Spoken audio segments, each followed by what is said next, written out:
can hear you.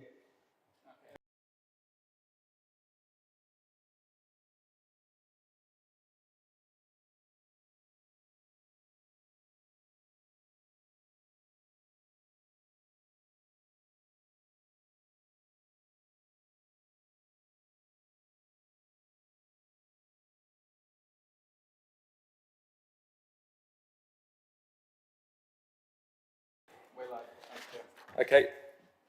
Hello everyone, welcome back to this meeting of South Cambridgeshire District Council's Planning Committee. So we had a few technical difficulties there, so we're actually going to go back to the member introductions. So members, we're going to have to introduce ourselves again, as I'm unsure how much the public was able to see and hear.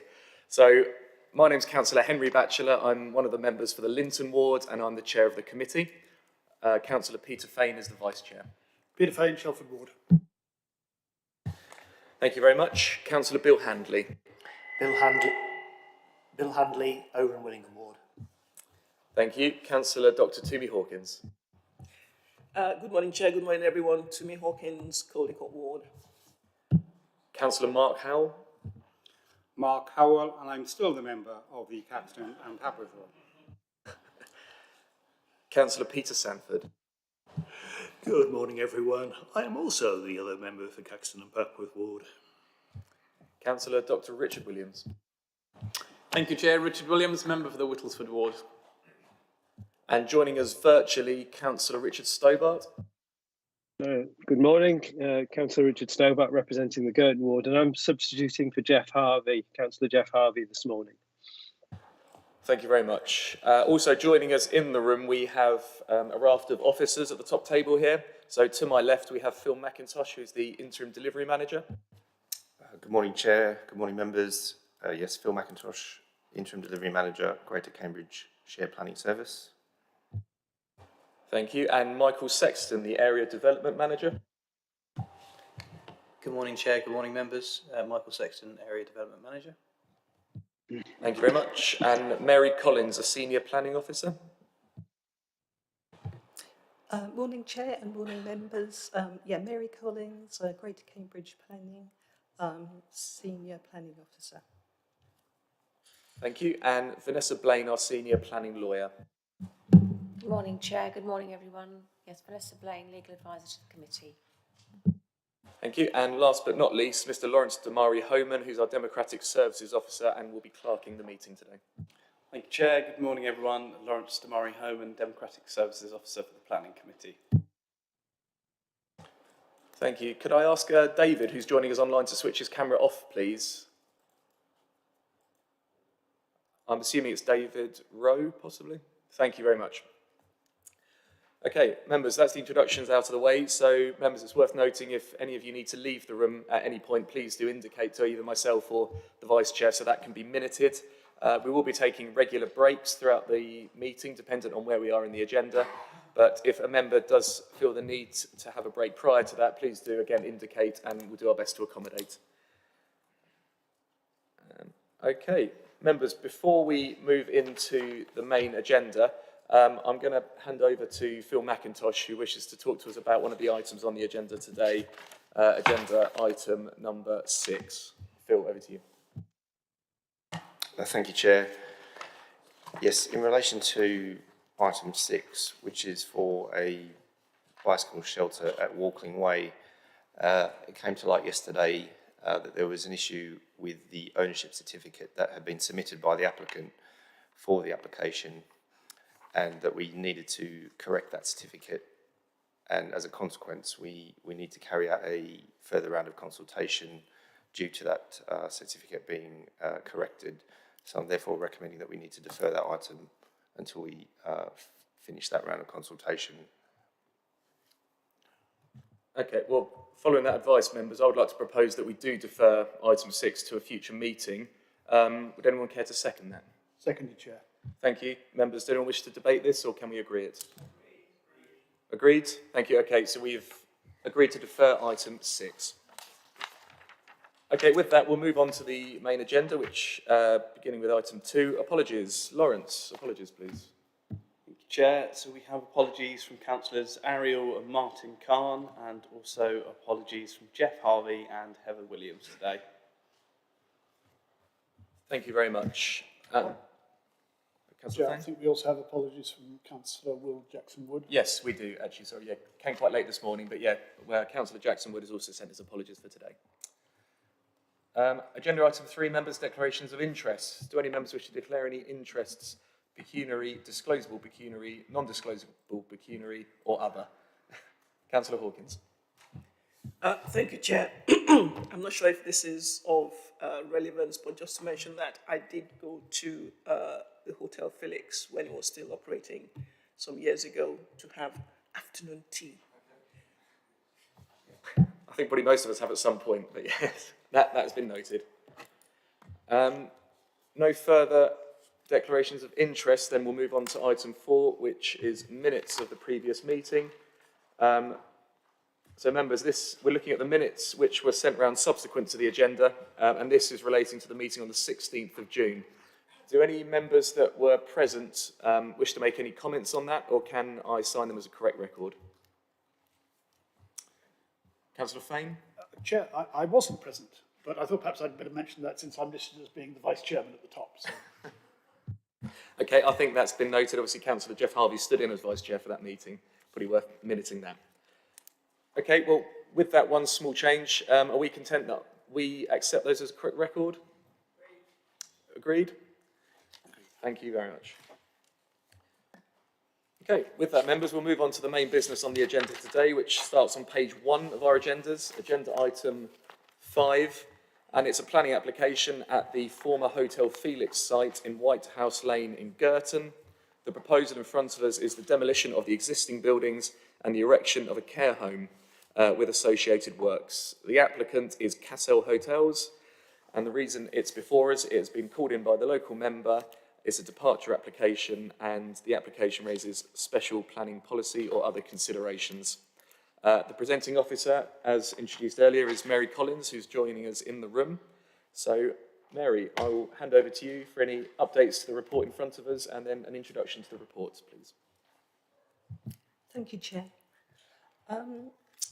So in terms of updates to the committee, an additional objection has been received from the owner-occupier of 9 Marks Way, Girton. So to summarise the additional objection, there's a strong objection against the demolition of a fine, beautifully appointed and well-equipped building in good repair and full of historic importance, and the proposal that it is razed to the ground and replaced. Not only was this the historic home of a Cambridge Don, mentioned in documents on the history of Girton and the book Girton History, but it was also the country centre for many years, a seat of enriching educational learning and courses for Cambridgeshire teachers. Apart from this, it is a beautiful, gracious and fascinating building, and which many of us are extremely fond as a special local amenity.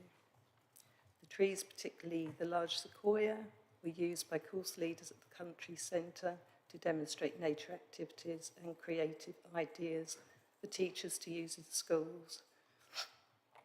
The details of the proposed new build would also question the need for a new care home opening in this location. We already have a number of such homes for the retired and elderly in the village. I would prefer the present building being converted into a care home rather than being demolished. There is a far greater need in this area for a hotel. If the Felix Hotel was crumbling, damp, dangerous or beyond saving, or even ugly and an eyesore, this would be a different matter. I see no rhyme or reason for demolishing the building. It can easily be adapted for reuse to a high standard. It is special, unique and irreplaceable. We've also had an updated response from Contaminated Land Section, who have received some further information regarding contamination, the risk and the risks. They have recommended 3 conditions which are already part of the the report, and these are recommended conditions, numbers 9, 10 and 11. The only difference between the recommended conditions from contaminated land section and the proposed conditions is that the first condition, so number 9, has been amended to, so the trigger for submission is prior to development taking place with the exception of demolition. That would make sense. Right, okay.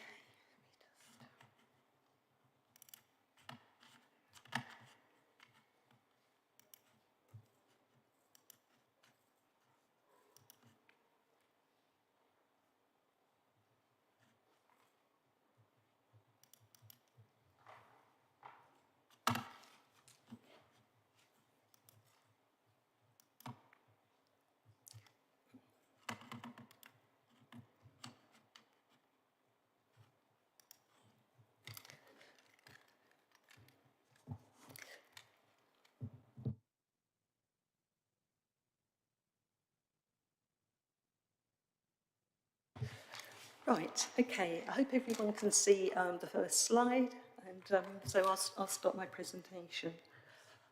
So the application is at the former Hotel Felix at White House Lane in Cambridge, although actually within the parish of Girton. The application site is situated at the southern end of the village of Girton, to the north of White House Lane, and to the east of Huntingdon Road.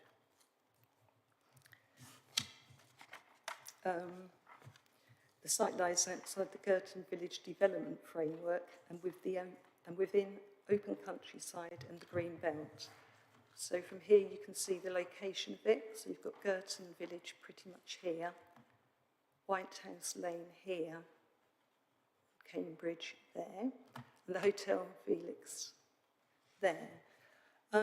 So the site has numerous protected trees within it and on its boundaries.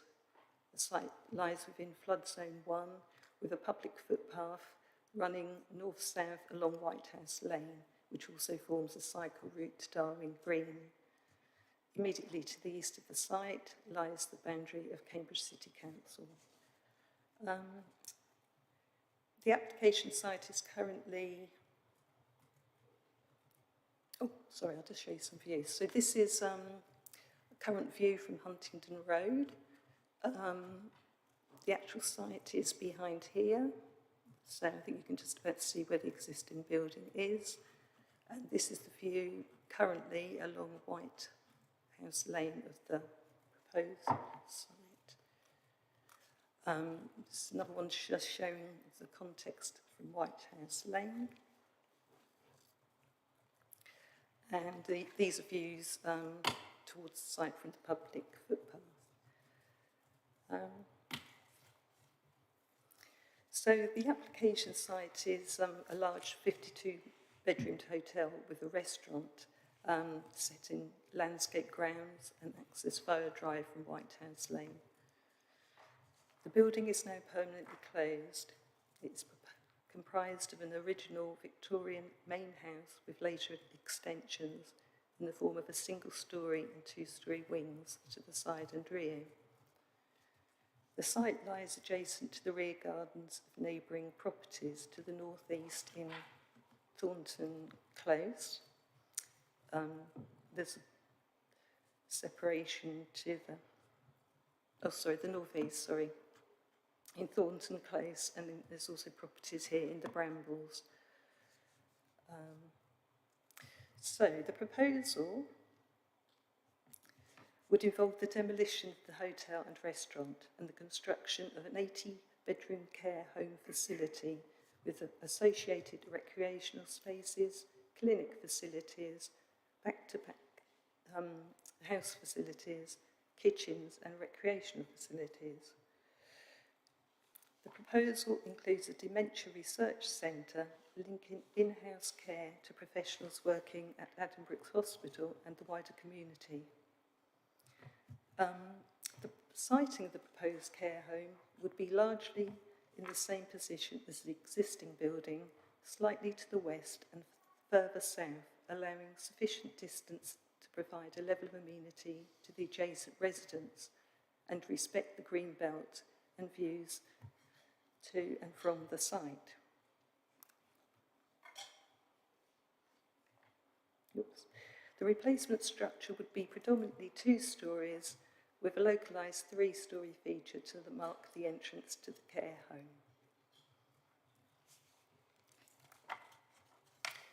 So in terms of the design of what is proposed, oops.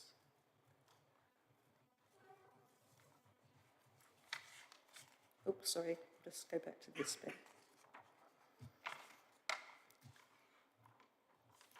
So the existing Hotel Felix is to be demolished as part of the proposal. So I'm just going to show you some pictures of the existing building. This is the one that's to the southwest. This is the original front building. But this doesn't form the main entrance to the actual site. This is the existing entrance to the site. And this is the northwest facing elevation.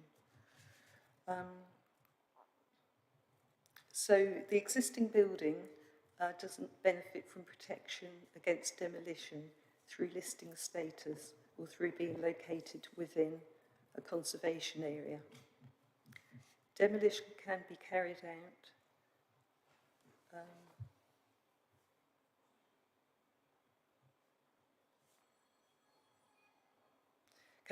out under Schedule 2, Part 11 of the Town and Country Planning General Permitted Development Order 2015 through the submission of a prior approval.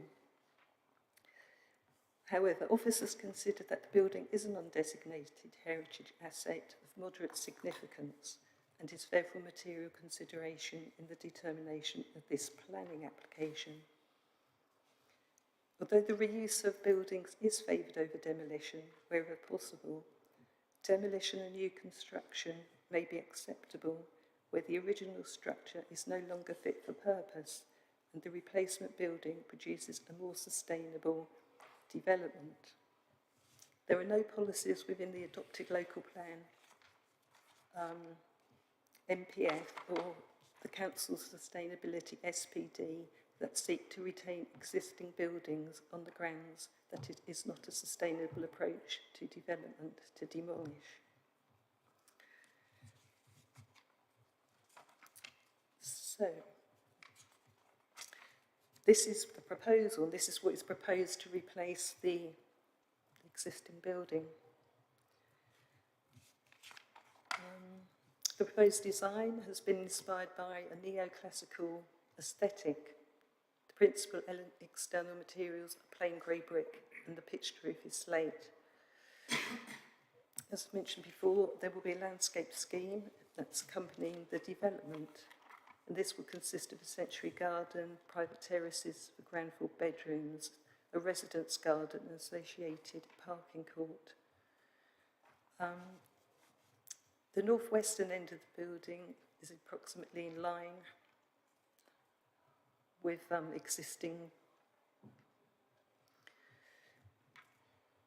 with the adjacent dwelling to the north, and as I've mentioned before, has moved marginally further towards the northwestern Girton.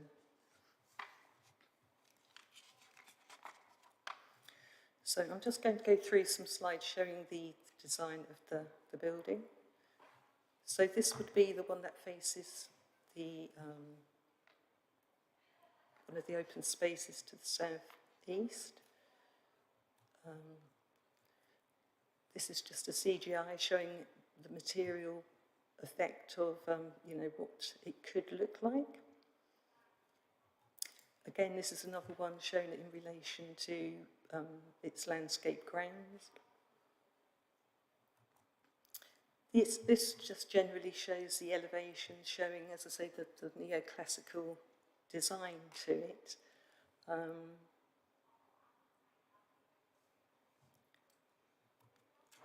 Some more elevations which were in the drawing pack.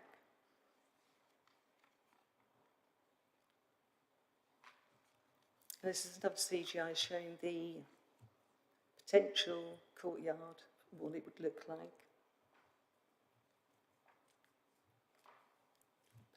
So with respect to the design and appearance of the care home, officers are of the opinion that this is acceptable, and the proposed building and its surroundings would provide a high quality living environment for future occupiers. And as such, it's in accordance with policy HQ/1.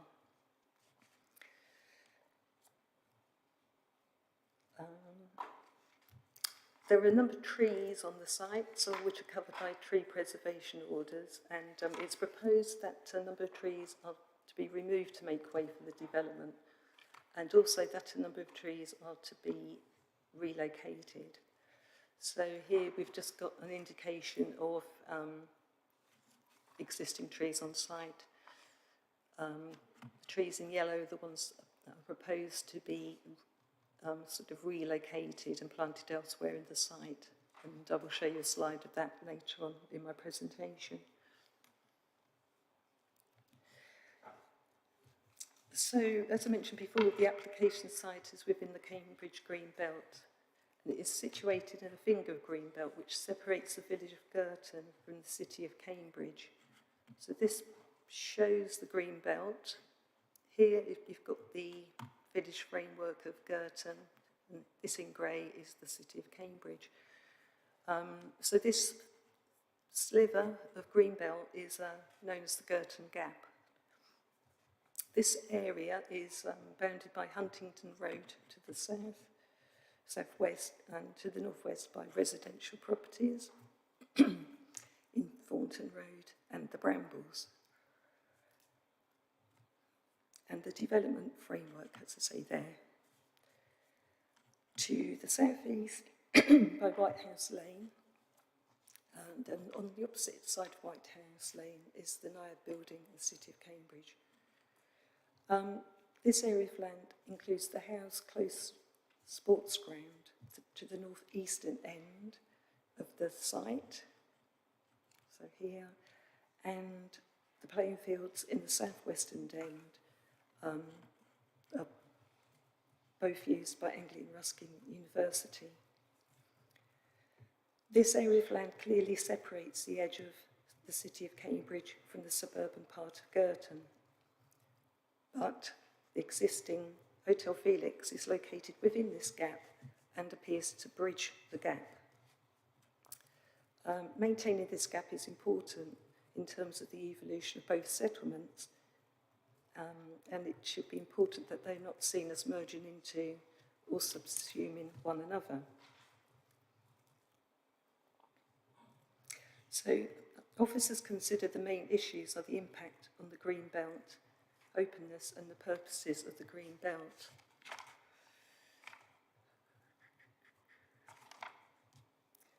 Policy NH/9 of the local plan states that redevelopment of previously developed sites and infilling in the green belt will be inappropriate development, except for the partial or complete redevelopment of previously developed sites, whether redundant or in continuing use, which would not have a greater impact on the openness of the green belt and the purpose of including land within it than the existing development. Paragraph 149 of the NPPF states that the construction of new buildings in the green belt should be regarded as inappropriate, though there are exceptions. The first assessment determines whether the development would be inappropriate or not. Paragraph 149G is relevant to this application. Limited infilling or the partial or complete redevelopment of previous developed land, which would not have a greater impact on the openness of the green belt than the existing development. The application site does comprise previously developed land, otherwise known as brownfield land, which would be redeveloped. An assessment is made on whether the proposed development would have a greater impact on the openness of the green belt than the existing. This shows the existing footprint of the hotel and the proposed footprint of the care home. As I showed you earlier, the elevations do show the detailing of the building. The proposal would result in an approximately 13% increase in built footprint and approximately 33% increase in associated volumes, which are largely derived from the overall increase in the building height. This is a result of modern architectural standards which require greater floor-to-ceiling heights across the whole scheme compared to the existing building. However, there is also an approximately 16% decrease in perimeter development with a reduction in hard surface car parking. So when considering the impact on the openness of the green belt, this is not affected by natural screening, as these are not permanent features. Openness means the absence of buildings or development. Although the harm to the openness of the building is not considered to be significant, given the increase in footprint and volume and the visual perception of being closer to properties in the brambles, on balance, officers consider that the spatial and visual harm would have a greater impact on the openness of the green belt, and the proposal would therefore constitute inappropriate development, which is by definition harmful to the green belt and should not be approved except in very special circumstances. The proposal would therefore conflict with policy NH9 of the local plan and would fail to comply with paragraph 149G of the MPPF. In addition to the harm by reason of inappropriateness, the proposal is also considered to result in harm by virtue of the loss of openness to the green belt and conflict with the purposes of the green belt. With respect to impact upon landscape character, the application site is in the countryside, but is not identified as being located within a valued landscape or the subject of any statutory designation. Although the proposed built form is volumetrically larger and has a slightly larger footprint, its visual impact in terms of the building seen in the context of the wider landscape will be broadly similar. The landscape officer has not raised an objection regards to the impact of the proposed building in the wider landscape, and as such, the proposal is not considered to conflict with the MPPF or local plan in this regard. The MPPF states that very special circumstances will not exist unless the potential harm to the green belt by reason of inappropriateness and any other harm resulting from the proposal is clearly outweighed by other considerations. The applicant has advanced a number of matters which they consider amount to very special circumstances and which they consider clearly outweigh the harm to the green belt. These are laid out in paragraphs 10.32 to 10.40 of the report on page 28. So these very special circumstances are as follows. The critical need for housing for older people, critically needed dementia care facilities, improved choice of care bed spaces. The development will indirectly contribute to the housing land supply within the district. The site would provide economic benefits by generating jobs in the construction and operational phases of the development and by residents spending locally. There would be social benefits in specialised age-friendly housing, and the scheme would deliver significant environment benefits.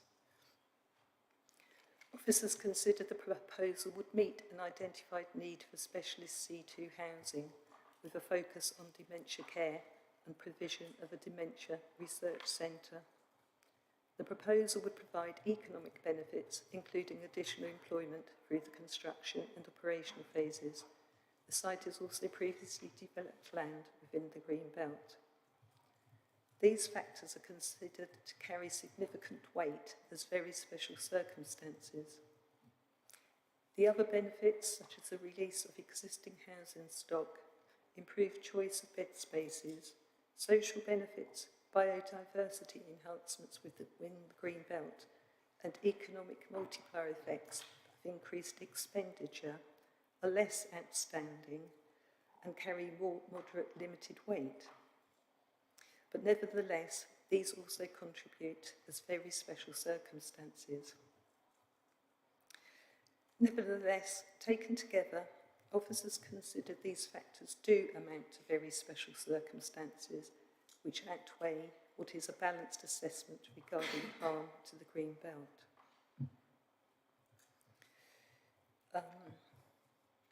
The identified circumstances have been assessed against identified harm.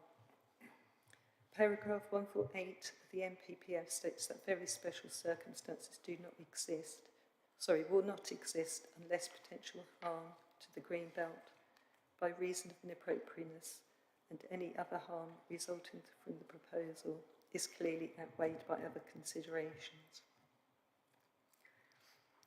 The proposal would result in the loss of a non-designated heritage asset, which is considered of modest significance.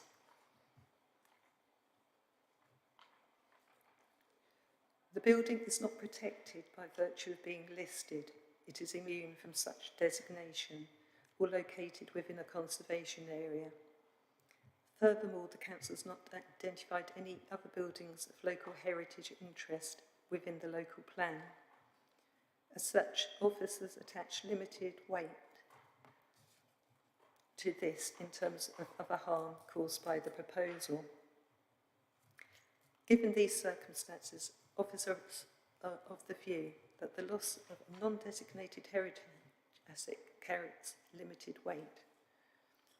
This loss is balanced against a replacement building, which is of a high architectural quality, highly sustainable, and would provide a high quality care home built to 21st century standards and with a high level of amenity for future residents.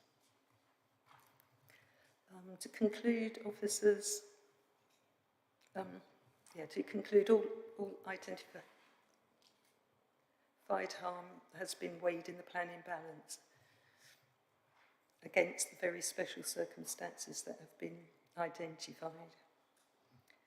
It is the officer's judgment that the case for very special circumstances would clearly outweigh the identified harm that would arise as a result of the development, even assigning harm substantial weight as per national policy.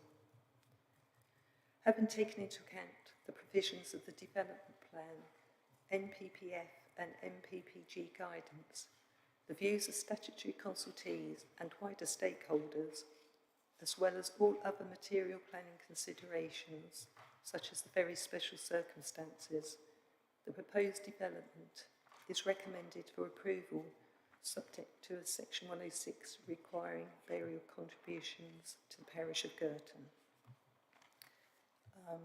To conclude, the application is recommended for approval. Thank you, Chair. Mary, thank you very much. That was very thorough. I'm sure members fully appreciate the full description of the application you've given us there. Members, we do have a number of public speakers on this, but before we move to them, I'll offer committee members a chance to ask any questions of clarification they might have for officers at this stage before we move on. Councillor Richard Williams, then Hawkins. Thank you very much, Chair. I just wanted to ask some questions around this issue of critical need for housing for older people, which quite a lot of emphasis is laid on in the planning balance. So we've got a representation or a submission from the County Council, which says there isn't a critical need. It was quite clear on that. Then, slightly separate but related question. At paragraph 16.4, we have a submission under the heading of policy, which sort of discusses the different figures that are around. Can I ask, as I say, a separate but related question within my broader question? Who is that statement from? Because at one point it refers to the councils and talks about we. Just at the bottom, which is on page 15, it says the councils have requested further information from the county council so we can better understand how their estimates relate to the GL Hearn study. So is that policy statement a statement from the council, or is it a statement from the NHS, Cambridgeshire and Peterborough Clinical Commissioning Group? Because I wasn't really very clear who was actually making those comments. But yeah, my broader question really is around this issue of need, because we do have evidence here actually from a statutory consultee that there is no need. We seem to be putting a lot of reliance on the applicant's own assessment, which, you know, they wouldn't have submitted it if it didn't demonstrate need. So can you say a little bit more about that issue, please, about the difference between those two figures? Sure. So I think whichever officer wants to answer, I think it's just a question around the discrepancy between what our statutory consultee, the county council, are saying regarding need, and this report that the applicant has commissioned from Carterwood. And again, I think there's a question again around section 6.14 policy. Who authored that? Through you, Chair, I'll pick this up. So the comments at 6.14 in the report are from our policy team, and the specific point that you've asked there at the end of that comment is from our policy colleagues in terms of wanting clarity from the county about the which I'm saying. So yeah, sorry, just to clarify, so that is not evidence from a health authority? No. Okay, thank you. No. And in that same paragraph, there's a highlighted section which states that the county council has undertaken its own analysis, which finds a much lower level of need, and that this discrepancy is due to the county council estimates being strongly led by a proposed change in their commissioning strategy. So the county are looking at their provision of responsibility for provision of care, and they are looking at obviously how their need going forward in terms of what they feel is going to be required, and the strategy that they've got in place for delivering the care needs into the future. And those numbers don't correlate with the need that have been identified by our own policy colleagues, plus those that have come forward from the applicant themselves. So that is my understanding as to why there is a lower level of need from the county in the figures that they've then produced. Okay, so just to come back on that then, I mean, presumably you would agree though that that's a relevant point for us, because if the county is changing its policy and that change in policy will affect the need, then that's a relevant consideration for us when it comes to the planning balance. Yeah, following on from that, I suppose what is the advice from officers? What should we give more weight to? The county council's response based on their emerging policy, or our own policy team in-house? I suppose that's the question about which figures or which calculation of needs do we rely upon. The fact that our own policy colleagues' comments are effectively corroborating with the numbers that have come forward from the applicant, we're of the view that they should carry more weight than what the county have said at this point, because our own policy colleagues are questioning the numbers that they've come up with, and so far have not been given an answer as to why the need that they've identified is so much lower than our own policy position, as well as those that the applicant have identified. Okay, we have a few more questions. Councillor Hawkins, please. Thank you very much, Chair. I think I've got a couple of questions. The first one is on the fact that I think this particular property is, if you look at paragraph 1058, sorry, on 1059, the conservation officer is of the opinion that the modest significance of this particular building indicates that it can be categorized as a non-designated heritage asset. And I think our planning policy, I think it's NH15, also, refers to that, but somehow we seem to have given little weight to this non-designated heritage asset. Why have we done that?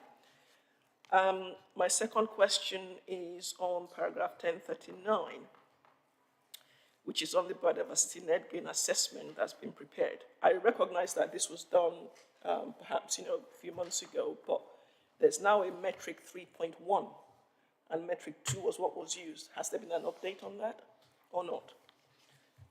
I'll leave that for now. I've got other questions, but...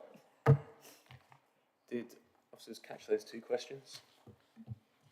Yes, thank you, Chair. So, obviously, a non-designated heritage asset doesn't have the same level of weight as a designated heritage asset. And as Mary's pointed out in the presentation, the assessment from our conservation colleagues is that it has a modest significance, and I think it's described as a typical example of Victorian villa. It's not been identified as something that has particularly exceptional architectural or historical interest, even as a non-designated heritage asset. And as Mary has pointed out as well, it has been assessed as to whether it can be considered as a designated heritage asset. It hasn't been given that level of protection. It's got a certificate of immunity for that assessment. Therefore, officers are saying that it is only of a modest significance in the context of looking at heritage assets. And the NPPF talks about, obviously, assessment and significance of non-designated heritage assets, and that they obviously are a material planning consideration in weighing those material considerations up when you're looking at development proposals, and that really, when you're looking at those assets, there's a balanced judgment to be made having regard to the scale of the harm. Obviously, there is harm because it's being lost totally, but also in the context of the significance of that asset, and we don't consider there is a high significance, and that's why we've come to that decision. In terms of the biodiversity metric, yes, it's been done under the old metric. I think the time this application came in, that was the metric that was in use, and I'm not aware that a revised metric has been carried out under the subsequent version that's come forward. Thank you for that. And we have a question from Councillor Stobart, who's online. Richard. Yes, thank you, Chair. So my questions were twofold. First of all, regarding the building performance, and by building performance, I'm thinking about energy performance. And secondly, on the, as it were, mechanical services, the heating, ventilating, and air conditioning. So first of all, on the building performance, I didn't note in the documentation any specific reference to building performance. So I would be expecting to see some metrics, and perhaps officers could point out whether I've just overlooked those things. So we'd be looking for example, performance as a fraction or percentage of, say, passive house standards. Bearing in mind this building will be functioning for, I don't know, 50, 70 years, and we're already aware that the number of hot days in the summer and potentially in the future cold days in the winter is set to increase. Is this building adequate for those likely changes? And I'm particularly thinking about summer performance, where the number of 30-degree plus days is on the increase. So that's the first part. Is the building performance adequate for the lifespan of the building? And secondly, in relation to mechanical and electrical services, I found the references to energy quite vague. I mean, there are some good aspects, such as a proper management strategy, which is vital. So that meets some of the, as it were, passive house standards. But there is no mention, for example, of solar. This building does lend itself, I would suggest, to inclusion of quite a significant amount of solar generation. And secondly, the report that's part of the package of documentation on the planning website, the justification for a combined heat and power scheme, which is, I think, decidedly old school, old-fashioned, is based on energy tariffs of 2020. So bear in mind that those tariffs will likely have doubled or even more by the time this building is commissioned. I think that needs another look. There is no mention, no justification or comparison of what I would call sensible modern heating schemes based on heat pumps. Councillor Stobart, sorry to interrupt. Is there a question of clarification for the officers? We're going to have a debate on the application later. We're just questions of clarity on the officers' presentation at the moment. Is there a question specifically you had for the officers? No, it's just yeah. Forgive my misunderstanding, Chair, of the process, but the clarity is where are those? Where is that information? Okay, so I think it was just more of a general question about where in the report or wherever else it might be sitting is the information regarding building performance, green energy, energy tariffs, etc. Through you, Chair, thank you for that clarification. Paragraph 10.64 through to 10.69 on page 34 talk about carbon reduction and sustainable design, and it is in this section that reference the applicant's energy strategy is made, and that's at paragraph 10.68. That sets out a number of points where the sustainability credentials of the building are outlined with regard to a fabric first approach for the structure, high fabric efficiency as a result of that, efficient building services, targeted performance parameters better than notional Part L requirements, mechanical ventilation with heat recovery, and low energy lighting throughout the building. So there are a number of points that are picked up there, and I would say that under the requirements of the new Part L, there are now more stringent energy conservation requirements as of that, and that this building will be required to meet those Part L requirements. There is also a condition requiring renewable or low carbon energy performance to be demonstrated, and that needs to be demonstrating a minimum of 10% carbon reductions from the building through those low carbon or renewable sources. So officers are satisfied in that regard. And at 6.20 in the report on page 16, the Council Sustainability Officer has been consulted, and noting those points that I've just raised, has not made any objection to the application in regard to sustainable design. In terms of the point around overheating, again, there's a new requirement under Part O of the building regulations that is now being picked up with regards to overheating, and obviously this building will be required to meet those requirements as set out in the building regulations. So that is sort of sitting outside the planning process now, given the introduction of Part O under the building regulations. The last point was around, sorry, I've missed the last point. Energy tariffs? Oh, the energy tariffs, yes. Obviously, at the time the application came in, which was around 17 months ago, obviously those tariffs would have been much lower, as you pointed out at this point. But again, for the reasons I've just explained, we're satisfied that they're meeting policy requirements with regard to sustainable design.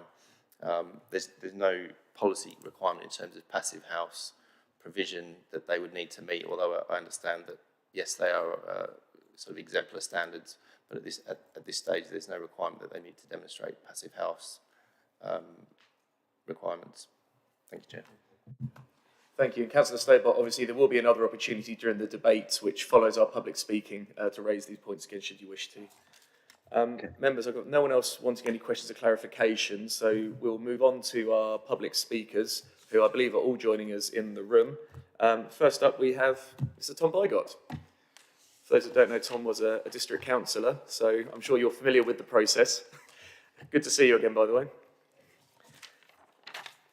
So 3 minutes to present your views to the committee, at the end of which, if you wouldn't mind staying seated, in case there's any questions or clarification for yourself at the end. So please, whenever you're ready. Thank you, Chairman. This application is for the demolition of a magnificent and much-loved Victorian villa, formerly called Howe House. Built in 1852 as a private home, it has been renovated to the highest standard as a luxury hotel. Capturing the exuberance of the Victorian age, its unusual design combines a Dutch gable with bow windows. It is an essential part of Girton's heritage. Had it been built 20 years earlier, it would be Grade 2 listed, but sadly Victorian buildings are not as well protected as Georgian ones. Victorian architecture has been seen as unfashionable, and this prejudice still remains in the listing rules. Howe House is locally listed in the Cambridgeshire Record. This is the most recent list of heritage assets, as South Cambs hasn't yet created a register.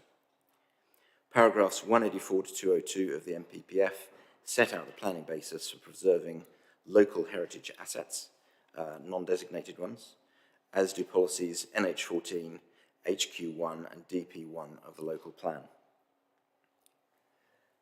So, next slide.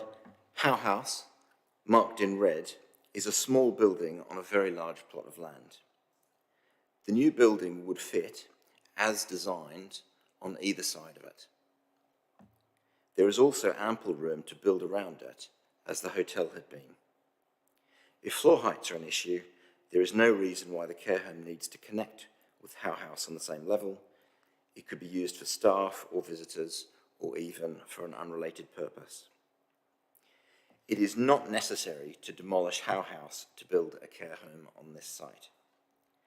A design preserving it has never been publicly considered. It is the duty of this council to insist that such a design is considered. The wrecking ball should always be the last option, never the first. The Green Belt and the Girton Gap were defined long after Howe House was built. So the next slide. It is the only reason this land can be used commercially. Otherwise, it will be public parkland. The developer assumes that demolition is necessary to include the floor space. This assumption is wrong. Paragraph 202 of the NPPF says that it is possible to depart from other policies in order to save a heritage asset. Preserving Howe House is sufficient reason to allow an increase in floor space. This council has set itself the vision of being green to the core. It is not sustainable to continually demolish and rebuild buildings, especially those in excellent condition. Howe House is irreplaceable, and not just because of its outward appearance. It was built of long-lasting materials that can, with proper maintenance, last forever. Modern buildings, however much they superficially resemble traditional ones, use obsolescent materials and to typically have a design life of 75 years. Some, like the hotel extensions, are demolished after only 20 years. To demolish Howe House would be an act of cultural vandalism and also of environmental vandalism. Thank you. Thank you very much for that. Members, does any member have any questions or clarification for Mr. Bygott on his comments? No, I don't see that. It's obviously very clear. So thank you very much for taking the time to come to speak to us this morning. And we'll move on to our next public speaker, who is speaking on behalf of the applicant, Mr. David Rowe.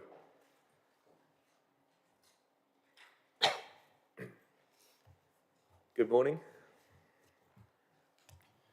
And as with the previous speaker, 3 minutes to address the committee, at the end of which, if you could stay seated in case there are any questions of clarification for yourself. So please, whenever you're ready. Good morning. I'm David Rowe, the Land and Planning Director for KIN, the care operator. This application has numerous and significant benefits and offers very special circumstances which are indisputable. We are meeting a need for care bed spaces by proposing to create a modern, best-in-class nursing and dementia care facility, providing round-the-clock care for 80 elderly and vulnerable local residents. The need was crucially noted in a recent appeal decision in South Cambridgeshire. The new Dementia Excellence Centre will provide training and research into this condition between staff and leading professionals from Adam Brooks and the NHS Foundation Trust. There will be on-site provision for healthcare and GP services. There will be a significant biodiversity net gain. The number of trees on site will increase from 84 to 139. A 16% decrease in the perimeter of the development would enhance the Girton Gap and increase the area of landscape grounds.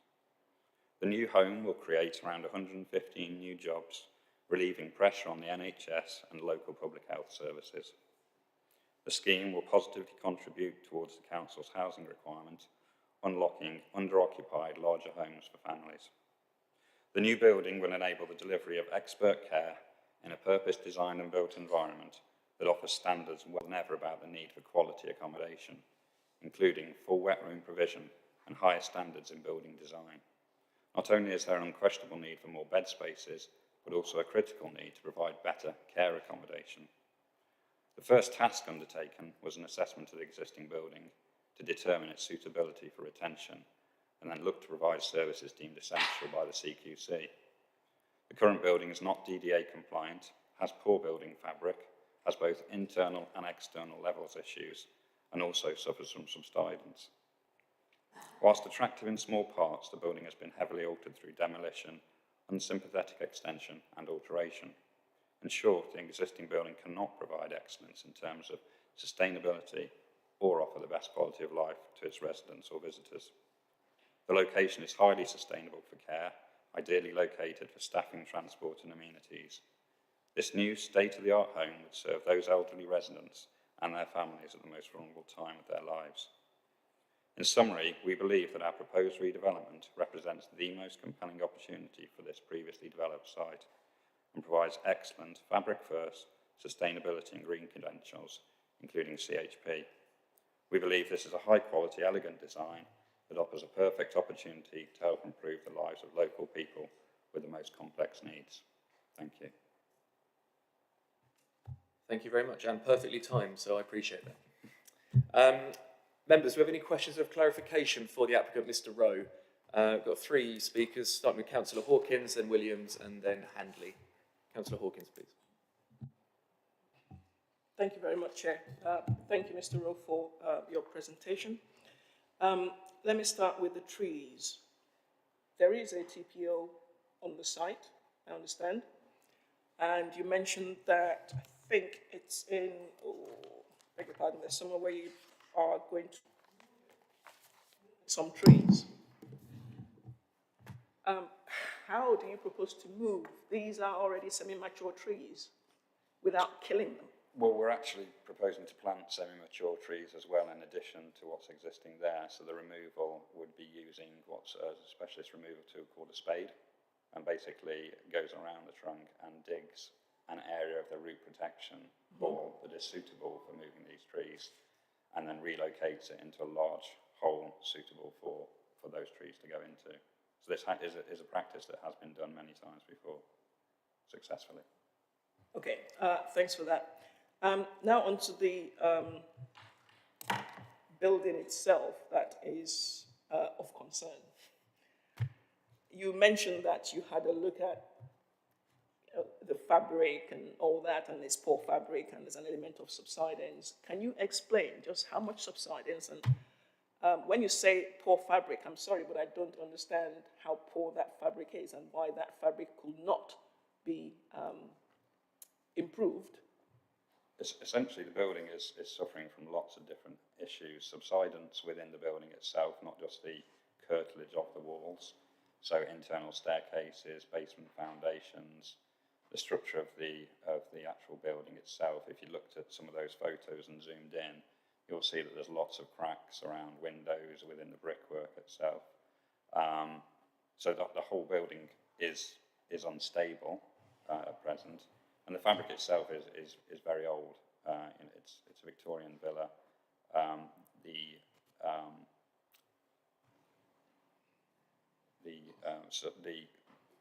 The sustainability credentials of keeping it heated and keeping it cool, and the M&E requirements that would need to go into it aren't fit for that purpose with floor to ceiling heights as well. I'm sorry, can I come back, please? I know a bit about subsidence. Sorry?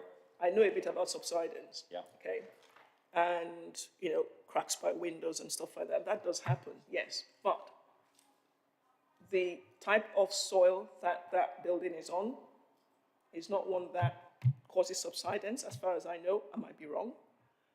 There isn't anything that I can see that would cause the subsidence that you seem to be referring to. I visited it yesterday. I saw it yesterday. Yeah, this is not me professionally telling me. This is structural engineers that have carried out numerous visits and site reports. Not convinced.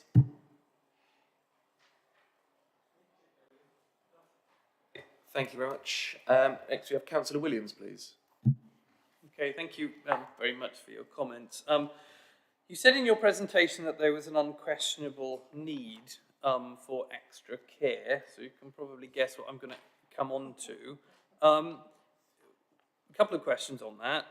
What's your response to the submission we've got from the county, who are the experts here and the statutory consultee, that there is no need?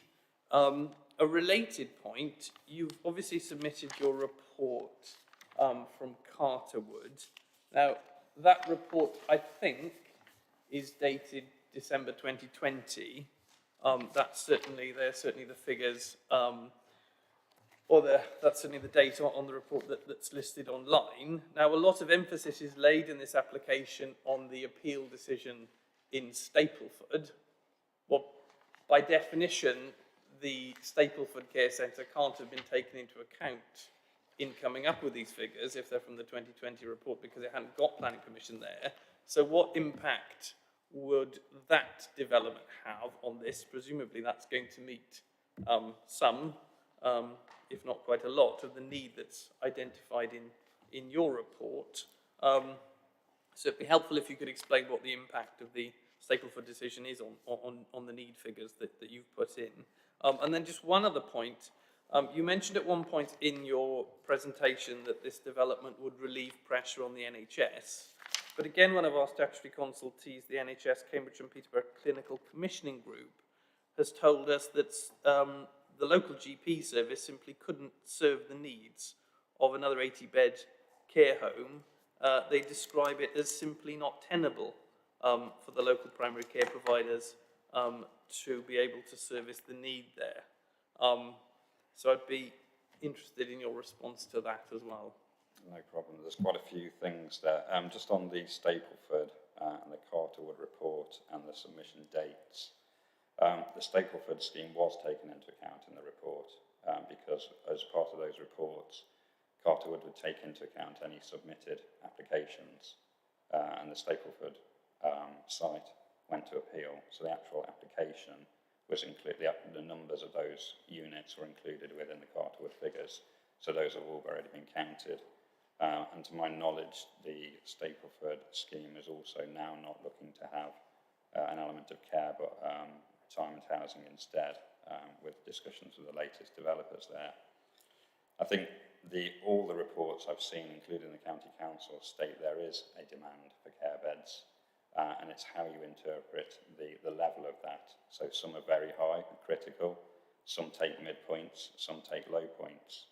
The County Council's view to looking at providing care at home, which is cheaper than providing care in care homes, skews them towards using a lower figure, but still that figure represents a need. What none of those figures in any of those reports really show is they show that there's a quantitative need for those care beds, but what they very rarely show is the qualitative need for those care beds as well, and the lack of en-suite facilities that are provided within a lot of care homes. During COVID-19, there was a lot of care home death issues because people were sharing bathrooms. People had a small bedroom, sharing bathrooms, and they couldn't contain the spread. What this building offers is a design that has everyone with their own private space, and even on top of that, smaller communities within the home, so that we can restrain any infection control to a very localised area, if not a single bedroom. When it comes down to the CCG comments, so we would be a private pay care home operator, which would employ our own carers and nurses.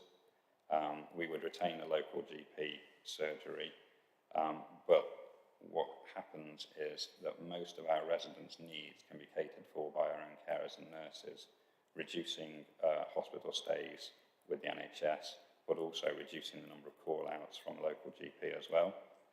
That retainer would enable the local GP to come into the care home to do their rounds on a much succinct, smaller time basis, rather than having to go out to individual people's homes. And obviously that accounts for their time and cost. What I would say is that the reports that have been produced assumed that we would be opening and operating this care home, I think, in 2023. As the officer said, 17 months now have passed on this application, and that time frame is now probably pushed out to 2025. And the care requirement is only going one way with regards to the number of people requiring bed spaces. So this will be a delayed response to that need that is currently there. Thank you. I just want to come back on 2 points. It's referenced in our report, and you've sort of made the point that it's a private care home, but it was referenced somewhere in our report that this would be on the luxury end of the care home market. Is that correct?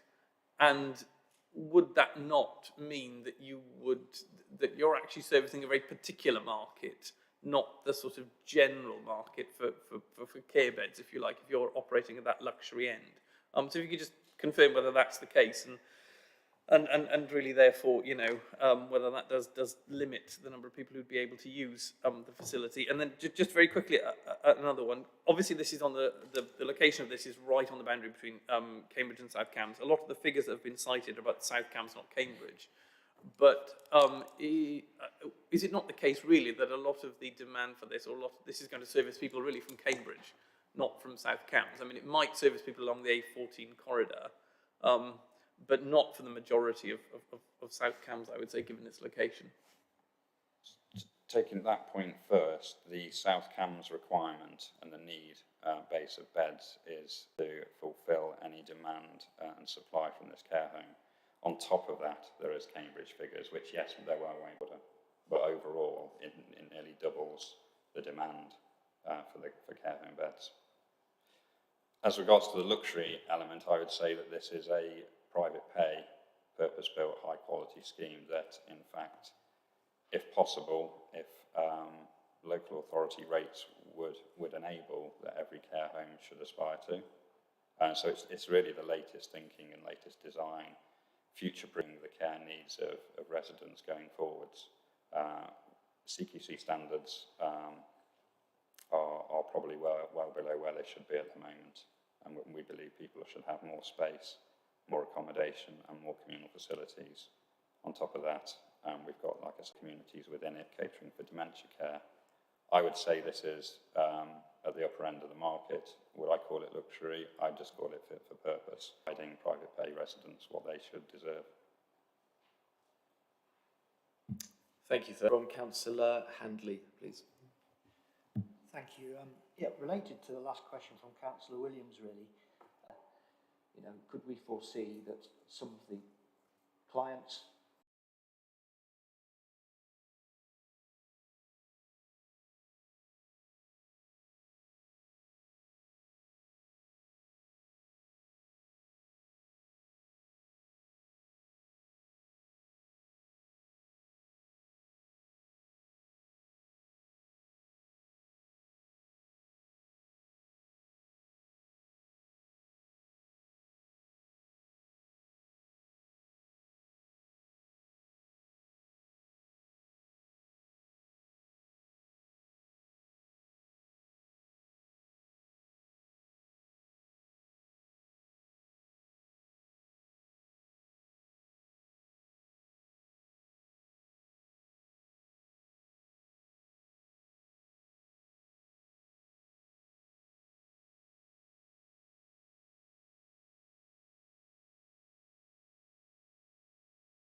Hello everybody, welcome back to Cambridgeshire County Council's Planning Committee. We are still on the agenda item 5, which is the former Hotel Felix site in Girton. We've just concluded the public speaking element, but before we move on, it's probably worth noting for committee members, we have received a written report from one of the local members, Councillor Corrine Garvey. Members have had that emailed to them, and also some members now have a paper copy in front of them. I'm not proposing on running through that, but if any members wish to reference that during the debate, that's up to you. We also have the other local member, Councillor Richard Stobart, who's joined us virtually and is joining us as a non-voting member of the committee today, but I understand he wants to reserve his comments for the debate rather than speak specifically as local member. Councillor Stobart, if you could just confirm that very quickly for us. Yes, Chair, I'd like to confirm that as you just expressed it. Thank you very much. And I believe we also have 2 declarations of interest, one from Councillor Howell, one from Councillor Williams. Yes, thank you, Chairman. Chairman, I, like several other members of the committee, already know former Councillor Bygott, and I'm a friend of his and have socialised him since the May elections. However, I'm not that close of a friend of his because I would have known that he would have been here and he would have known I would have been here. So we haven't discussed this matter, and I'm approaching this matter fresh. Thank you. Thank you very much. Councillor Williams, presumably something similar? Similar, yes, although I won't cast aspersions on my level of friendship with Tom Bygott. But yes, Tom was in my group. I know Tom, but obviously approaching this matter afresh. One other point, Chair, did you want me to raise my clarification point about the numbers in the debate, or now? I suppose we are in the debate. We'll move into the debate, but I'll come to you first. But before we move off declarations, it's probably worth noting all returning councillors also probably know former Councillor Bygott at some point as well, so it's probably worth noting that in the minutes, just as a general blanket declaration. Okay, members, with that, we'll move into the debate now. Councillor Williams, I believe you wanted to raise a point around the projected need numbers. Yes, I did, because I just checked the numbers. In my exchange with the applicant, I asked if the Stapleford beds were included.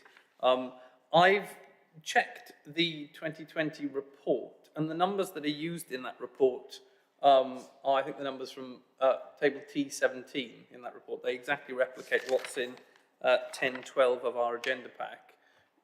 Adding up the numbers in Appendix 2 or 3 of that report, I don't think that those numbers do include the Stapleford development, because that's done down in a different category. So the table in the report talks about planned delivery. If you add those numbers up in the appendix, it comes to the numbers in our report. That doesn't include the Stapleford numbers. So if I could get some clarification on that, that would be very helpful. Through you, Chair. So the Stapleford decision is referenced in the applicant's needs assessment. The point of the need that is being assessed here is saying that this site would have been available at 2023 to be delivered, and it's the need in that year that has been assessed. The Stapleford decision, I think, is listed as coming forward in 2024, so it would have fallen outside of that period.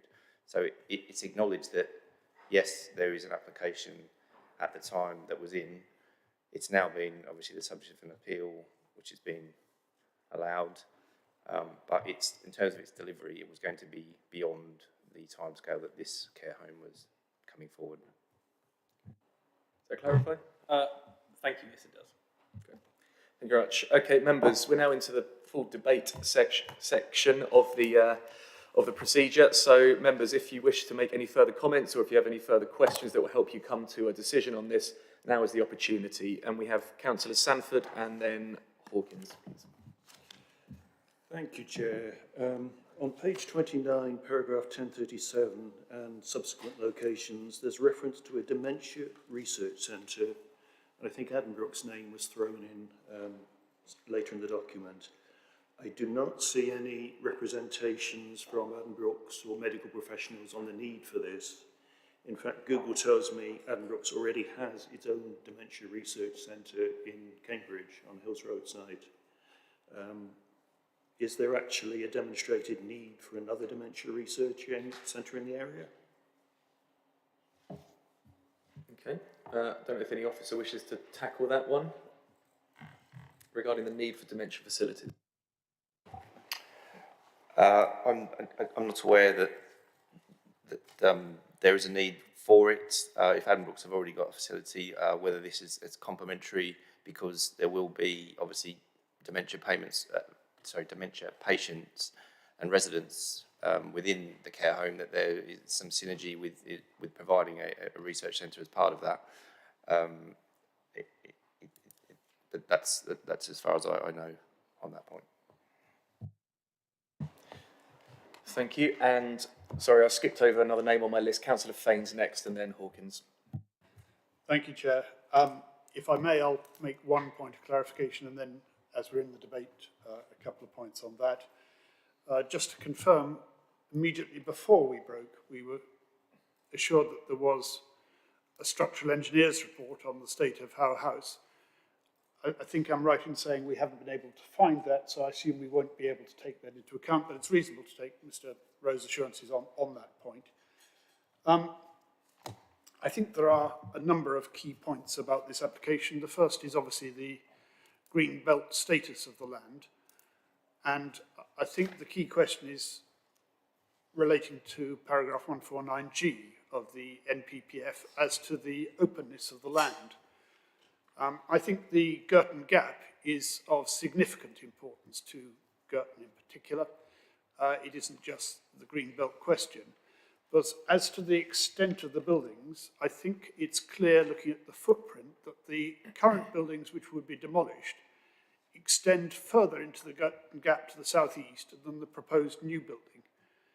But nonetheless, we are very dependent on the question of very special circumstances. Now, I don't propose to go into this because I think Councillor Williams and Councillor Sanford have both raised points on that, no doubt others may too. But I think I would just say that I'm not entirely satisfied that the very special circumstances which would be required exist in this case. But my primary concern in determining this is in relation to the non-designated heritage asset, which is Howe House, not the extensions and so on. Clearly, we are satisfied, problems with subsidence and so on, but I think my impression, I'm merely a surveyor, but my impression would be that they are not such as would not normally be found in relation to a Victorian house of that era, and which, given the soil type, would not be capable of reparation. But I may be wrong on that. I just think that as the NPPF paragraph 204 in particular says, we have to give very special consideration to the protection of non-designated heritage assets. And so I won't state a conclusion, but I am yet to be satisfied on that point. And I would be inclined to say that since it seems to me not impossible to incorporate Howe House, that the protection of that non-designated heritage asset should be a key consideration for us. Thank you, Councillor Fain. Councillor Hawkins, please. Thank you, Chair. Actually, my first point follows very nicely from Councillor Fain's. I am quite concerned about the non-designated heritage asset and its importance to Girton community. And actually, without seeing a structural report allegedly that talks about subsidence at this property, I'm afraid I cannot take that as a fact. And we know that the fabric, I mean, we are already working with some owners of older buildings on how they can make the fabric of their properties more green. And so for me, I know that there's ways of doing that. And therefore the fabric of the building, it's not crumbling, it's not falling down. I think something can be done with it. And in fact, that asset itself sits within the section that will be used for the new building. So it's not outside of it, it doesn't extend into the gap, it's within that section. So as far as I'm concerned, it can be incorporated.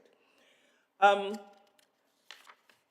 I'm not, just like I'm not convinced that the special circumstances are heavy enough to weigh, to provide that balance. Second thing for me is, again, I mentioned this before about the trees and the net gain. The fact that you have TPO on the site and there's potential to move certain trees, what we've not been shown is which ones are being moved and where are they being moved to. And I think also, if you've read Councillor Garvey's response, that's one of the things that she's worried about too. So if we can be shown that, that would be helpful. And yes, you might plant some more semi-mature trees and all that, as the applicant's representative has said, but at the end of the day, we've not seen that. We've not seen any proposals for where those will go. So at this point in time, I am not convinced about this application just yet, but of course, I'll listen to what everybody else has to say. Thank you. Would it be, I think we're trying to... Hello? Yeah. So I think we're trying to find a slide to help explain the tree question. I think we're just searching for that. So while we're looking for that, we'll move on to our next speaker, but we will come back to the specific points around the trees. Councillor Handley, you're next on the list. Thank you. Just a couple of points, if I may, Chair. The first thing is, and I think a key part of our report can be found in the last para of page 13. And I'll quote, we're talking about GP services locally. And it says, regardless of whether or not additional GPs, admin and clerical staff can be recruited to cover the additional need, there is no space to accommodate them, the workforce. The practices patient list already exceeds capacity. That gives me real concerns. We're often accused of not taking into account when we make decisions whether or not medical practices can cope with the extra numbers. I'm afraid, I think often unfairly, but we are criticised. Here we've got it in black and white, and I think we ignore it I think we should not ignore it. The second thing I would make a comment on is the house and the surveyor's report. Call me cynical, but I think if it was falling down, we'd have seen a report. Thank you. I wonder if we're making any progress with the tree question. If not, we can go on to our next speaker, if you need a few more minutes.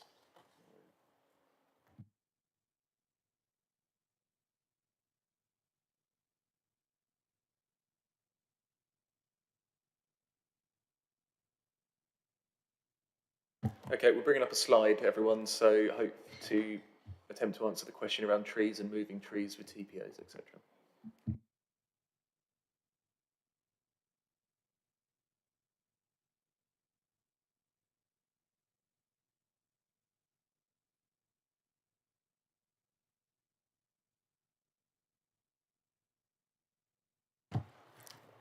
Thank you, Chief. Yeah, so this is the existing arboricultural impact assessment showing the trees on the site. These ones here in green with a blue.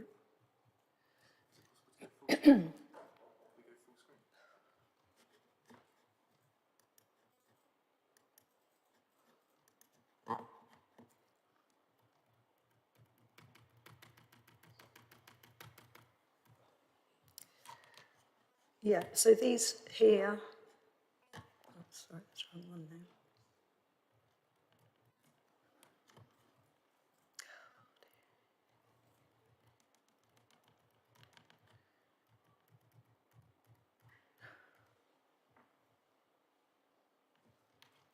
Yeah, these ones here in green with the blue outline, these are the limes that are to be proposed to be relocated elsewhere in the site. The ones in blue are trees that are going to be retained, and any in red are ones that to be removed. The proposed landscaping shows the position of the relocated trees on this boundary here. These are the relocated ones. There's one there. So yeah, our landscaping plan would show that. This is the other half of the site showing the landscaping. I'm not sure what that one is.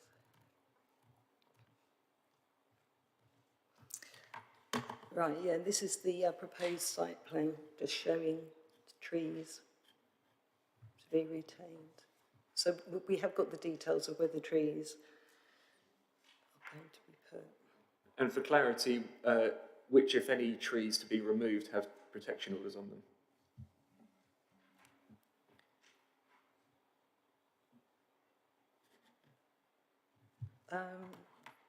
Well, Chair, I don't think any are protected of tree preservation orders that are going to be... Okay, no, that's good, that's clear. Thank you, Mary.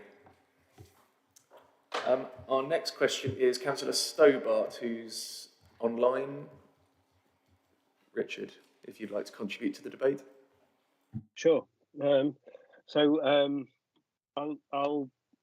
just go back over some of the ground that I introduced during my, as it were, clarification question, which went a little too far. But if I could just start with the business model for the CAM. I know this is not our immediate concern, but here we are, looking at a building which will be part of a business, and therefore, we need to be sure, or we may want to satisfy ourselves that it is sufficiently future-proofed, that it will continue to function in the role for which it's being built into the foreseeable future. So well beyond our time, but in 50 years' time, will this still be viable? And is there enough potential in the design to do retrofits? That might be for typically for energy and environment. And is it basically fit for that kind of long-term usage? So I did highlight one or two things when I was speaking earlier, which was an energy architecture which is sufficiently adaptable and flexible that it can meet those future concerns. Now, the answer I got from Phil, thank you, Phil, for pointing those building regulations out and the fact that they will be changing. But it just felt from the energy analysis that had been done that it was really achieving the absolute minimum. And I know there will be some changes, but given the presentation on the architecture, which was, yeah, this is a progressive architecture. I mean, it's obviously addressing a certain period style, but it is good architecture. Are the mechanical services sufficiently backing that up? That there is quality throughout this development. So it's more a comment, and I appreciate that the regulations and the building controls requirements are being met in the current design. But should we be concerned? Can we reflect on this for a moment? Is this a building that is sufficiently future-proofed, given likely climate change and increase in energy prices? That's my main point. Okay, thank you very much for those comments. Members, I don't have any further speakers on this. Does anyone wish to ask any further questions or make any further points? Councillor Williams, please. Thank you, Chair. Sorry, yeah, I was just waiting for others. So in terms of general debate, to cut to the chase, I'll sort of just say, obviously I agree with what Councillor Fain said. This is a greenbelt application. I accept the principle of harm to the greenbelt. Therefore, the real question for us is whether very special circumstances exist. I have to say, for me, I'm not at all convinced that the threshold is met for very special circumstances, and that largely, but not exclusively, revolves around this question of need. Emphasis is laid, in particular in our report, and was laid in the presentation earlier, on need, but what we actually have is a submission from the county saying there's no need. We have the local GP services saying they can't cope, simply not tenable for the GP services to be able to manage this. We have the applicant's assessment of need, but that doesn't take into account the most recent planning permission. I would also make a comment as well about the GL Hearn study that we've got, that's cited in the report as, broadly speaking, supporting the applicant's case. Now, actually, that GLA Hearn report, what it does is it models, I think, about 5 different scenarios of standard method growth, 2011, medium growth, 2011 commuting, medium growth, one-to-one commuting, maximum growth, etc., etc. So it actually models 5 different levels of need, depending on how much we grow. You know, the point of it being to inform the local plan. I'm not actually clear which one of those estimates actually supports what the applicants have said, which one is being relied upon to support, because there are 5 different measures of need in that GLA Hearn report, which, as I say, was drafted to inform our local plan and how much we grow going forward. It wasn't really designed to look at the need now. It's all about projecting forward for the local plan period. So, you know, I think at best what we can say is that the need here is disputed. It's unclear whether there's need or not. And we have comments from our policy team, but I mean, I don't think the policy team is really a statutory consultee, but really what the policy team submission we've got here at 614 amounts to is them saying, well, the county have come up with this different estimate. We've asked the county to give us some more information. So, yeah, for me, at best, the need is in dispute. And I don't think that's sufficient to meet the very special circumstances test. I do also have concerns about the non-designated heritage asset, but for me the key issue is this issue of need. Thank you. Members, I'll give you my view on this now, as I don't have anyone else to speak. Notwithstanding the comments Councillor Williams has made, I actually do have some concern with the comments of our conservation team. And whilst they don't actually specifically say whether they support or object to the application, they do raise significant concerns through their comments in our report. The ones that stand out for me is that they specifically identify that the proposals will not comply with the local plan policy NH14, i.e. the destruction of a non-designated heritage asset. And then in the following paragraph, they say this destruction would cause substantial harm. And in my view, if we're talking about a green belt site, that for me wouldn't particularly sway the balance in favour of development.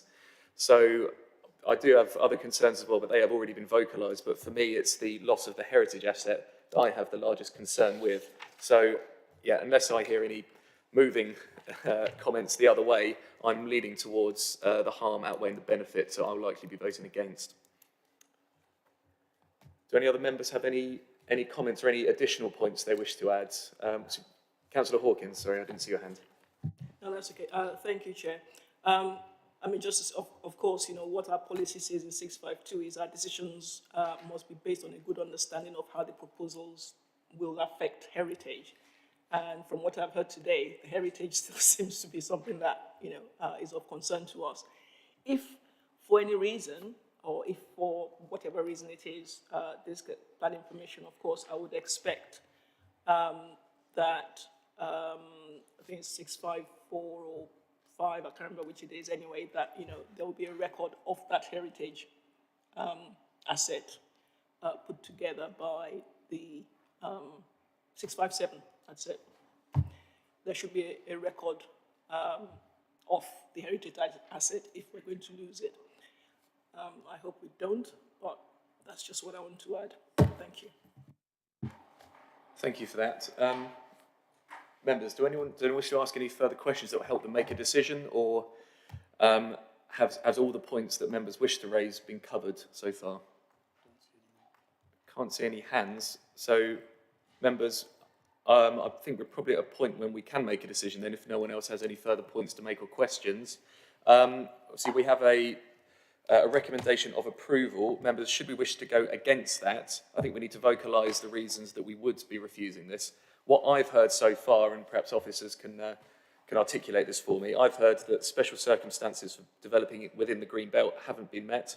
The loss of a heritage asset is another consideration, and there was some question around the actual need for a care home. The facts and figures around that are slightly ambiguous. Could I ask officers to comment on any of those, or has that all been... Sorry, Councillor Handley. I think it's important that we note that we have noted the GP's comments that they cannot cover this capacity-wise. Yep. Because I think it's important that people realise that we do take it into consideration and take it seriously. Yes, as been noted, I think Phil would like to come in now. Phil. In terms of the impact on the GP, or the local GP, obviously the CCG has acknowledged that there is capacity issues, but there is infrastructure provided within the building to enable doctors to service the care home. So in terms of the physical infrastructure, there isn't an infrastructure required for this development to mitigate that impact. It's around the availability of a GP to service the residents, and that matter really falls outside of the planning process. As the applicant has explained, they will have a separate agreement with whoever the local GP service is, and they will pay for that service accordingly. So in terms of this application and whether there's infrastructure required to mitigate the development, there is sufficient capacity within the building through therapy rooms and a consulting room for that service to be provided. It's then down to the operator as to how that is managed through the GP service, but that is not a matter really that sits within the consideration of this planning application. Okay, I accept that explanation, thank you. But I would certainly like to make sure that the minutes reflect the fact that we took this matter seriously. Yeah, I'm sure. I can see Lawrence beavering away, so I think that has been noted. Okay, members, other than those, so those 3 points, so the point around special circumstances for developing within the Greenbelt haven't been met, the loss of heritage, a loss of a heritage asset, and the ambiguity around the calculations around need. Have I missed anything, members? That's what I picked up from the debate. Are there any other reasons that members who are thinking of voting against this would like to include? I can't see anything. I'll offer officers an opportunity to come back before we do go to a decision on this. Thank you, Chair. In terms of the impact on the Greenbelt, I'm noting obviously the concerns raised by members and whether various special circumstances have been met. Obviously, officers have identified that it doesn't comply with paragraph 149G as an exception, and that obviously the scheme is therefore inappropriate development. However, I would urge members to acknowledge this is previously developed land within the Greenbelt, so it's not an open site where there's no development, and there is a significant building on the site where the impact of openness is already influenced by that built form. And this built form, whilst we have said doesn't satisfy the test as an exception, isn't significantly causing harm to the openness in terms of the proposed built form. So I would exercise caution around whether there's material harm to the Greenbelt in that regard, simply because of those reasons, and whether it's materially impacting upon the openness of the Greenbelt. Our landscape officer said they consider there's negligible impact on the Greenbelt. So I think we just need to be careful around concerns around whether there's material harm in that respect. In terms of the need, obviously, we've discussed it during the debate and comments we made earlier that our colleagues in policy accept there is a need. The applicants demonstrated a need. There's some queries around the county and the figures that they have come up with, and that's our policy colleagues are seeking clarity on those. Although they've demonstrated that they feel there is a less need. But as another material consideration is the appeal decision that we've had recently, where an inspector has said that they agree there is a need for older people's housing. That includes care homes, obviously extra care housing, and that is obviously being delivered through private sector schemes such as this. So that is a material consideration, and the need there wasn't disputed. The planning practice guidance talks about provision of housing for older people being critical. So again, in officers' views, there is a need for this type of accommodation to provide for housing for older people. Population's getting older. We're all aware of that. So again, I think we need to be careful around introducing the need as a material concern in relation to this application. And again, the points around obviously the heritage asset. This is again a non-designated heritage asset. It's not a designated heritage asset, except that we've identified that it has got some modest or moderate significance. But again, officers' view are in weighing harm to the Greenbelt and any other harm, that it should be given limited weight as a non-designated heritage asset. But I take members' view that, and they're entitled to give that more weight in coming to a decision. But that would be my comments on those points. Okay, thank you. So in terms of the loss of a heritage asset, obviously we do have comments from the conservation team saying that they consider losing it would be substantial harm. So presumably that particular material reason is a balancing act for members, whether they consider that harm to outweigh the benefit or not. Regarding the other 2 points on the special circumstances being met or not to redevelop within the Greenbelt, and also the other one regarding the need. So presumably officers' steer would be that we as a committee shouldn't include those as reasons for refusal. Obviously it's up to us whether we do or not, but that would be the officer's steer. Yes, Chair, yes, that's correct. Okay, well, members, we have a decision to make then. If we are thinking of refusing this, I don't think there's any sort of pushback from officers on the heritage loss, but do we want to also include special circumstances around redeveloping within the Greenbelt and also around the need for care homes? Would we still like to include those 2 points as a reason for refusal should we eventually vote to refuse this? I don't know if anyone has any thoughts one way or the other on those. Councillor Williams, please. Unsurprisingly, Chair, I do want to come back to this point of need because I think this is important. We might all believe that there's a need, but as a planning committee, we have to deal with the evidence that's before us, and the facts are that the evidence that's been put before us is not convincing. The figures we've got in paragraph 10, 12 are out of date. They don't include the most recent planning application. I mean, I accept the point about the inspector's decision, but we can't take the inspector's decision as being there for its open season on care homes in South Cambridgeshire, and we must, agree every proposal that comes forward.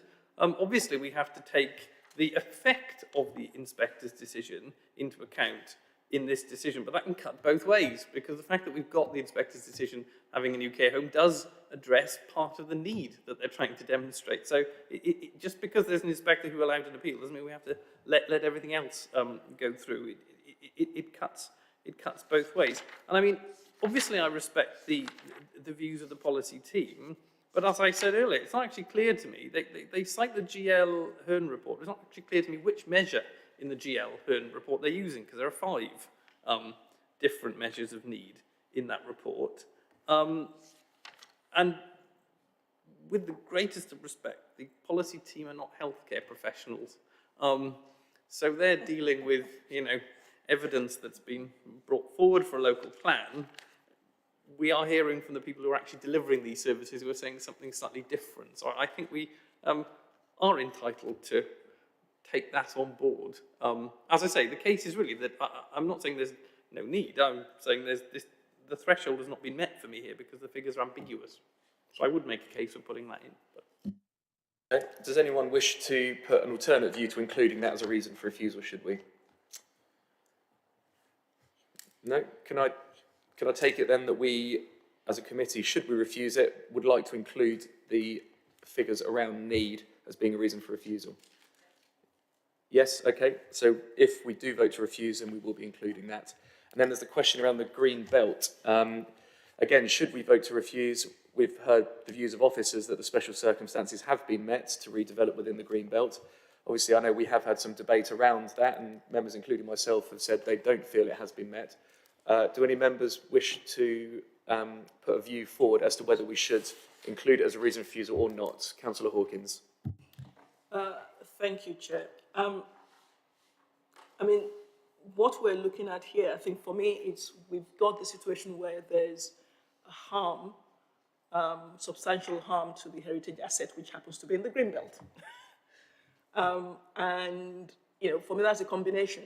The fact that it's going to be, you know, what's planned is going to be, you know, similar in square size and, you know, same height. It doesn't overcome that harm. So for me, the harm is still there, and it's double because it's Greenbelt and it's heritage asset. Okay, so your view is we should still include it. Okay, again, does anyone wish to put an alternate view to that? Does anyone think now, following officer advice, we shouldn't include that as a reason? Okay, can I take it then that members, should they vote to refuse, would like that included as a reason for refusal? I'm not seeing any opposition to that, so I'll take that as yes. So members, we have 3 reasons for refusal outlined. Special circumstances for Greenbelt redevelopment not met, loss of a heritage asset, and ambiguity around the need. Again, before we do go to a vote on this, officers, have we, in terms of wording, are you clear on should this be refused?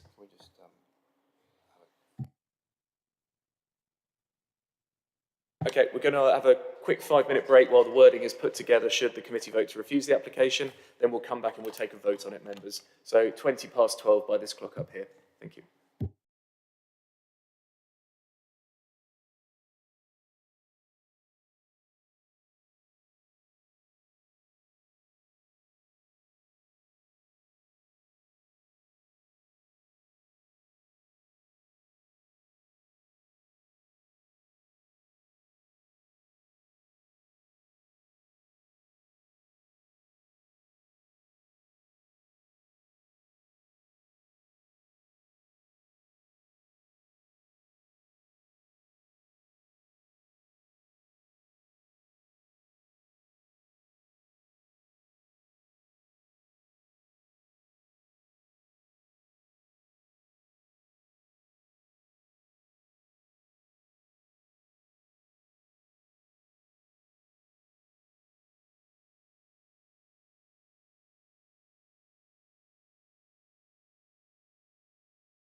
Welcome back to this meeting of South Cambridgeshire District Council's Planning Committee. We are at the end of the debate section of item 5, which is the former Hotel Felix site in Girton. We've had a good debate, and we have some reasons for refusal which have been articulated by members and now written down by officers should we vote to refuse. So I'm going to ask officers to display those reasons to make sure that members who are inclined to vote against are content. So I'm going to hand over to Phil when we can display those on the screen. Here we go.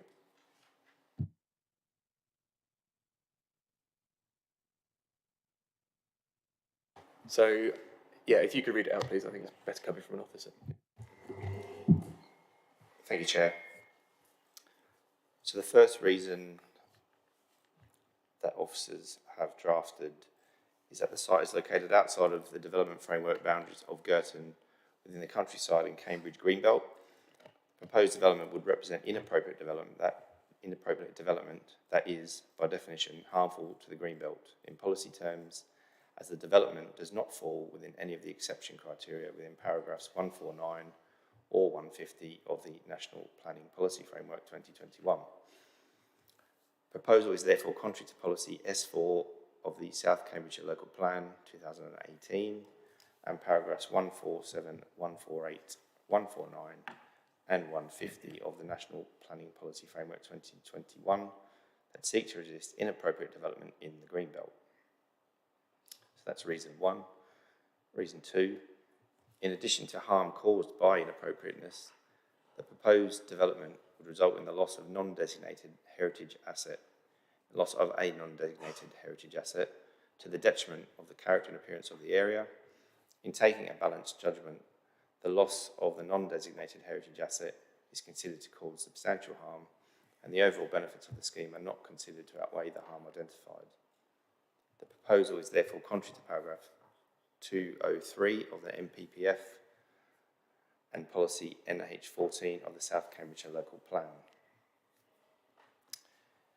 Reason 3, the application has failed to provide very special circumstances, including need for specialist housing, which, taken individually or collectively, demonstrate why the harm by reason of inappropriateness in the Greenbelt and other harm identified, being the loss of the non-designated heritage asset, is clearly outweighed by these considerations.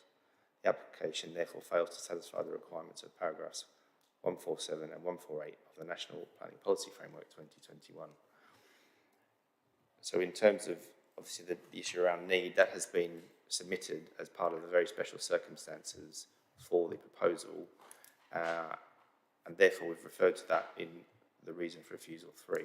Obviously, we might need to slightly tweak the wording for these, Chair, so I would suggest that if members do accept these 3 reasons, that we agree the final wording through yourself. Mm-hmm. No, I think that's clear to me. Those are the 3 reasons members articulated as reasons for refusal should we go down that path. Members, are we all content with those 3 reasons, subject to specific wording? But as a general thrust, yes, I think we are. Okay, well, members, with that in place, I think we are in a position to take a vote on this now. I'm going to do it electronically given the sensitive nature of this application. Members, the recommendation is on page 42. The recommendation is to approve subject to the conditions that are laid out beneath. If members are in agreement with that, then you need to vote for. If members are against that and wish to refuse for those 3 reasons we just articulated, you need to vote against. And if you wish to abstain on the decision, it's the yellow button. So members, I think we've got a vote in front of us now on our machines. You press the blue button to register, green if you're in favour, red to oppose, and yellow to abstain. 6, 7, everyone has voted. We have 7 votes against, none for, and no abstentions, so that is unanimously refused. Okay, well, I'd like to thank everyone, including officers and our public speakers, for taking the time to come and speak to us today and for giving us the benefit of their comments. Members, we've finished that item now, so we're moving on to the next, which is agenda item It would have been agenda item 6, but at the start of the meeting we deferred that item, so we're moving on to agenda item 7, which is page 67. It's an enforcement report. Sadly, we don't have an enforcement officer who's able to join us today, so I think that task falls to Mr. McIntyre. So, sorry, McIntosh, apologies. Well, obviously, members, we have a report in front of us. I don't think there's anything specific to highlight, but I will hand over to Phil if there's anything he wishes to update us on. But obviously, we can ask any questions enforcement related at this point. Phil? Thank you, Chair. Yes, I mean, the report has been slightly updated, I suppose, just in terms of personnel in enforcement. Just to note that the vacancy at the principal planning level is still there, but we are looking to recruit into that post ASAP, but that is a process that's still being undertaken. I have done some slight updates on some of these items that you would have seen in June, and they are identified at the end of each report,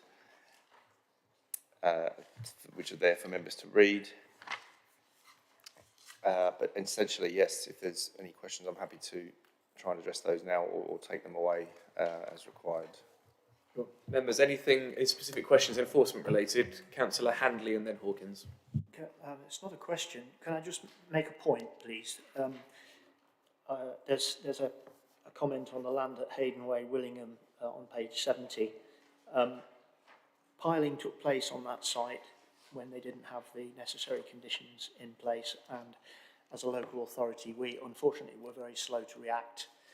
I'd just like to make the comment that the bitterness that has come from that runs very, very deep, and there are still altercations going on site between residents and the developer. Even today, that's almost a year since it happened. So I think we should learn lessons from that. Mate, thank you. I think that's been noted. Councillor Hawkins, you had a question or a comment.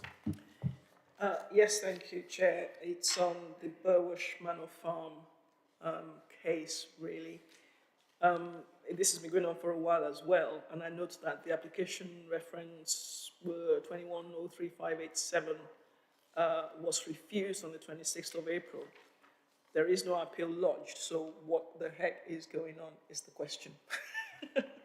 That's a good question, Councillor Hawkins. Again, that was one point I picked up that hadn't been updated in June, but yes, it has been refused. Obviously, they're still within timescale for appeal as far as I understand it, but I need to find out from the relevant officer as to whether a notice is now going to be drafted in relation to the breach there. Thank you. And of course, I know we've made some progress on the Smithy Fen one, but I guess the question is, when will we have, we had a multi-agency meeting in February. So again, question is, where are we with that? Sorry, Councillor Hawkins, which one was that? Smithy Fen. Smithy Fen. Yeah. Again, I know that's complicated. Yeah, it's not one that I'm familiar with, but I can certainly seek an update for you on it. Councillor Williams. Thank you. I know you said that there were plans to fill the vacant post ASAP, but could you give us some more detail on the timeline for that, and whether it's possible to at least fill it temporarily? I've had a couple of things come in over the last few weeks, enforcement related, suggesting that the team might be under some stress. So basically, when will ASAP arrive?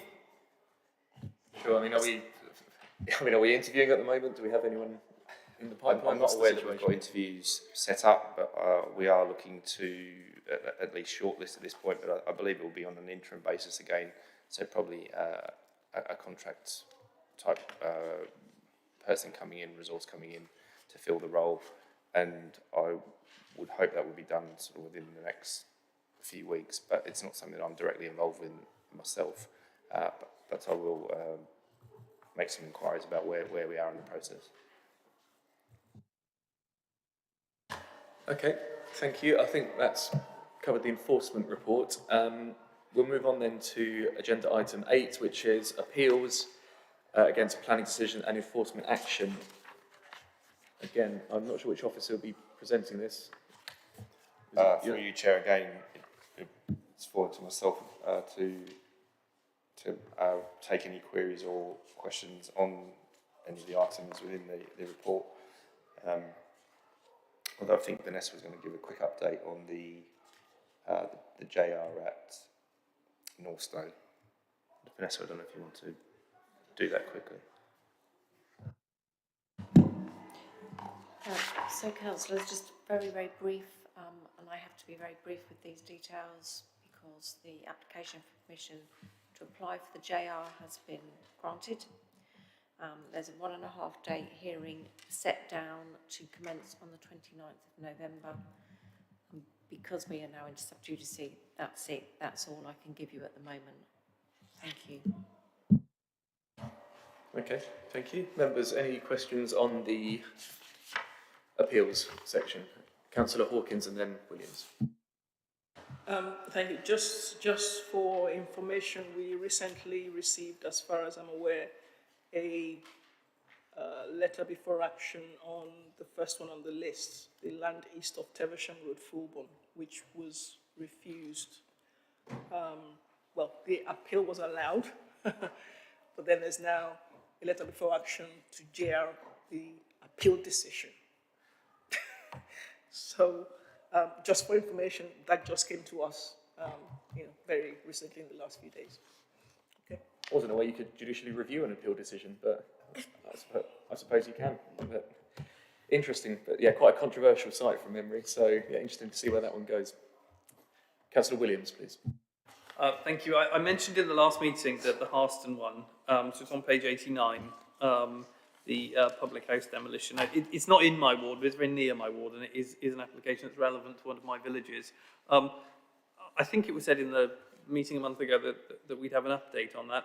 I don't necessarily mind if that update is today, but I think it'd be kind of useful to understand a bit more, and it's fine to give it to me in writing, why that one went to non-determination, because that is a shame, because there was local interest in that application, and I was disappointed that didn't manage to get decided by the local planning authority.